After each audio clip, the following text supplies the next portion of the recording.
జిల్లా ఉపాధ్యక్షులు భూమిరెడ్డి భాస్కర్ రెడ్డి గారు వేదికను అనుకరించవలసిందిగా కోరుతున్నాను. జిల్లా ఉపాధ్యక్షులు మరియు పీలం విద్యా సంస్థల అధినేత పీలం సుబ్బారెడ్డి గారు వేదికను అనుకరించవలసిందిగా కోరుతున్నాను. ఈ రాష్ట్రంలో ఆరోగ్య కుటుంబ సంక్షేమ వైద్య విద్య శాఖ మంత్రిగా బాధ్యత చేపట్టిన తర్వాత మొట్టమొదటిసారిగా కడప జిల్లాకి మరి ముఖ్యంగా నేను పెరిగిన ప్రొద్దుటూరుకి వచ్చిన సందర్భంగా ఒక అపూర్వ స్వాగతం పలికిన కూటమి నేతలకి కార్యకర్తలకి ముఖ్యంగా భారతీయ జనతా పార్టీ కార్యకర్తలకి ఈ సందర్భంగా ప్రత్యేకంగా ధన్యవాదాలు తెలియజేస్తున్నా. ఒక ఎమ్మెల్యేగా చేసి ఎమ్మెల్యే తర్వాత శాసనసభ్యులు అయిన తర్వాత మంత్రిగా బాధ్యతలు స్వీకరించేలాగా నన్ను ఆశీర్వదించిన ధర్మవరం ప్రజలందరికీ కూడా నేను మరీ ఈ ప్రొద్దుటూరు వేదికగా చేతులెత్తి నమస్కరిస్తూ వాళ్ళ ఆశీర్వాదానికి ధన్యవాదాలు తెలియజేస్తున్నాను. మిత్రులారా,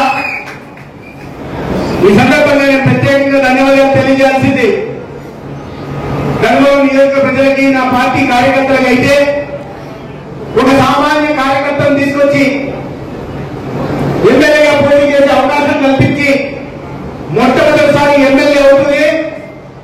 ఏ గతంలో అనుభవం లేనప్పటికీ కూడా అర్హత కలిగిన వాళ్ళు అనేక మంది ఉన్నప్పటికీ కూడా ఒక కార్యకర్తను తీసుకొచ్చి ఒక మంత్రిగా బాధ్యతలు అప్పగించిన తనందరి ప్రియతమ నేత నరేంద్ర మోడీ గారికి నేను ప్రత్యేకంగా ధన్యవాదాలు తెలియజేస్తున్నా. అదే సందర్భంగా క్యాబినెట్ మంత్రిగా తీసుకున్న ఈ రాష్ట్ర గౌరవ ముఖ్యమంత్రి చంద్రబాబు నాయుడు గారికి, ఉప ముఖ్యమంత్రి పవన్ కళ్యాణ్ గారికి కూడా ప్రత్యేకంగా ధన్యవాదాలు తెలియజేస్తున్నాను. మిత్రులారా, నేను చేసింది ఏం లేదు, నేను సాధించింది ఏమీ లేదు.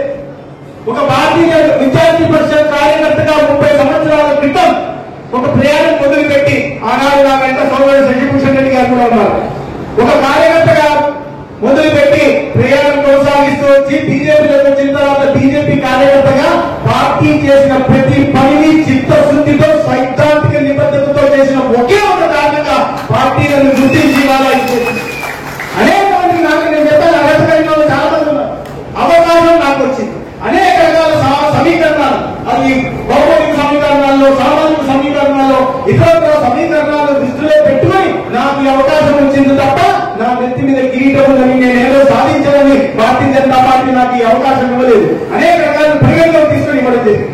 అయితే నేను చెప్తున్నది ఒకటే, ఎప్పుడు ఏ కార్యంగా ఎక్కడి నుంచి అవకాశం వస్తుందో తెలియదు. నేను ఏనాడు ఊహించలేదు. ఇదే ప్రొద్దుటూరు పట్టణంలో సామాన్య లారీ డ్రైవర్కు పుట్టిన సత్యకుమార్ అనే వారు ఏదైనా ఊహించలేదు. సిద్ధాంతం నచ్చి అంతేపోయి సమాజంలో అర్థంలో ఉంటున్న వాళ్ళకి ఈ సంక్షేమ ఫలాలు లభించాలా, అభివృద్ధి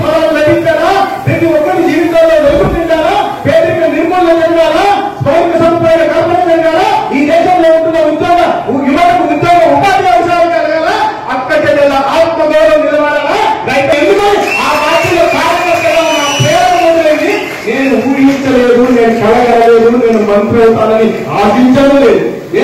నేను కార్యకర్తగా మొదలు పెట్టినప్పుడు అందరూ పోటీ నాడు పార్టీ దగ్గరికి వెళ్ళి నాకు పోటీ చేసే అవకాశం ఇవ్వమని నేను అడగనే లేదు. నేను నాకు కర్ణాటకలో పనిస్తానా కర్ణాటకకి వెళ్ళా, కేరళలో పనిస్తే కేరళకి వెళ్ళా, కరోనా సమయంలో బీహార్ లో పని చేయాలయ్యా బీహార్ వెళ్ళి ఆనాటి రాష్ట్ర అధ్యక్షులు ఆదేశిస్తే బీహార్కి వెళ్ళా. నేను నువ్వు అండమాన్ లో పనిచేయాలంటే దీవులు దాటిపోయి 2000 కిలోమీటర్ల అవతలకి వెళ్ళి అండమాన్ లో కార్యకర్తగా పనిచేస్తా. ఈ దేశంలో పెద్ద రాష్ట్రంగా ఉత్తరప్రదేశ్ లో కోయిన్సాన్ గా పనిచేయాలంటే ఉత్తరప్రదేశ్ పోయి పనిచేస్తా.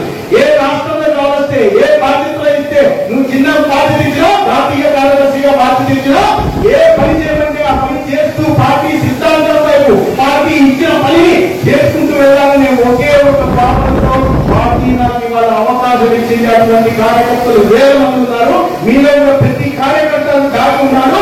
ఏ రోజు నాడు ప్రతి కార్యకర్తలు కూడా అవకాశం వస్తుంది.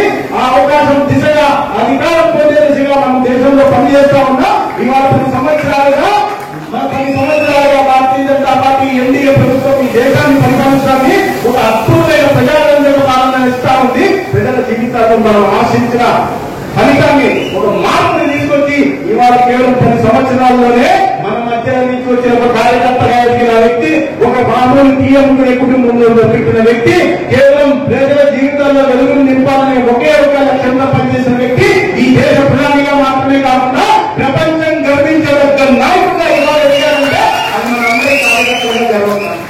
అటువంటి పార్టీలో పనిచేసే అవకాశం మిత్రుల దేశంలో 3వసారి అధికారంలోకి రావాల్సిన విషయం కాదు. అనేక రాష్ట్రాల్లో ఒకసారి వస్తే రెండోసారి మీకు తెలుసు.